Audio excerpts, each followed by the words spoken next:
Ladies and gentlemen, the Beatles. Close your eyes and I'll kiss you. Well, anyway, that was the beginning.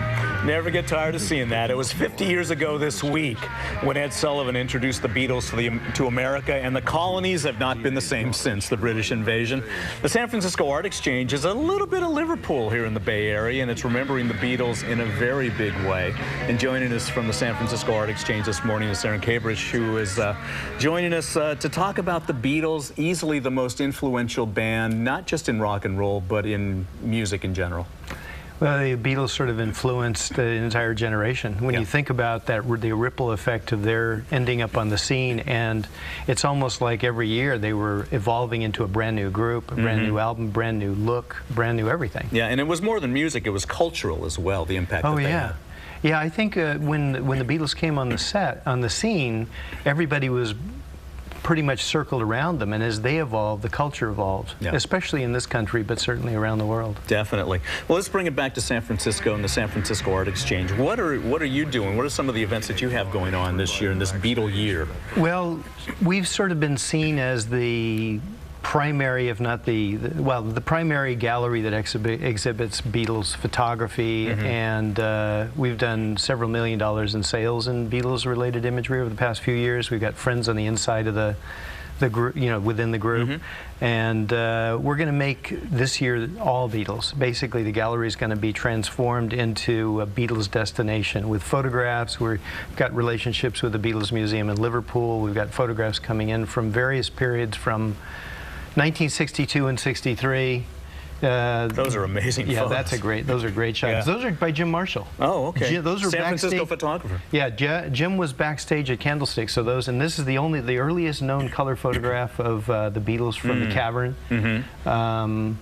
And Abbey Road. Of course, you see they're walking the opposite direction. That's true. That's a good point. You see Paul's got sandals. Yeah. You see that? Yeah. There were several outtakes. That's the one that didn't make the cover. Exactly. That's right. Okay. And that it proves that Paul wasn't dead also, because what corpse is going to wear sandals? Exactly. Heading the other way on the street. So you have the year of the Beatles going on. I understand that through your work you've been able to have a special relationship with Ringo Starr.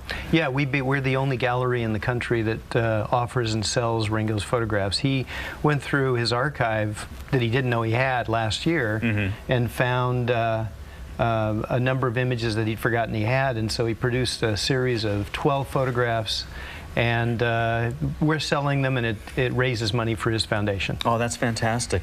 And you've also worked in the past with Paul McCartney and his foundation. We did something a few years ago. We sold a number of photographs of Paul during a tour. Paul signed all the photographs, and everything we sold was given to his foundation. With his foundation. Yeah. You know, talking about the influence of the Beatles, they are also going to be honored tonight at the Grammys. Again, 50 years after their appearance on Ed Sullivan, they are still relevant and still being honored by the Grammys tonight. In some ways, they're even more honored. Almost they're sort of Mount Olympus at this stage of the game. They walk into the Grammys, everybody, the waters part, and there they are, and Paul and Ringo will play tonight. And it's interesting that the Beatles are being given a Trustees Award, Lifetime Achievement. Jim Marshall, the photographer who shot here and photographed the Beatles, Candlestick now. Jim got a Trustees Award as well. So that award was given. And I have to tell you, it was several years ago, but we had a chance to interview Jim Marshall here on the program, and he was just such a he's a rock star in photography, but he was just so unassuming and just a regular guy. Oh yeah, he was Jim. I knew Jim really well. We used to go to lunch. He was a character, as you probably saw when he was on set here. But he was one of a kind, and everybody knew Jim. Let's talk about the Beatles and their influence. Why do you think their music is so relevant today? I was at a record store the other day, and they had every Beatles CD on the catalog up for sale again, as if it was brand new. Well, they're sort of relevant today in many ways, the way anybody that produces innovative work artistically, whether it's Van Gogh or Dali or Hemingway or any creative person, if they are changing culture in some way, they become part of the DNA of the culture, and you can't remove it. You can't take the Beatles out of history and have history be the same. That's true. That's an excellent point. And you will be celebrating the Beatles all year long. All year long. Tell our viewers where you're you located? We're located at 458 Geary Street.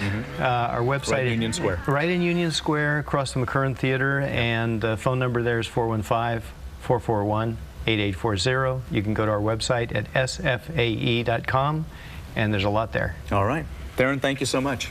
Thanks, Marty. Good talking to you Thank again. you.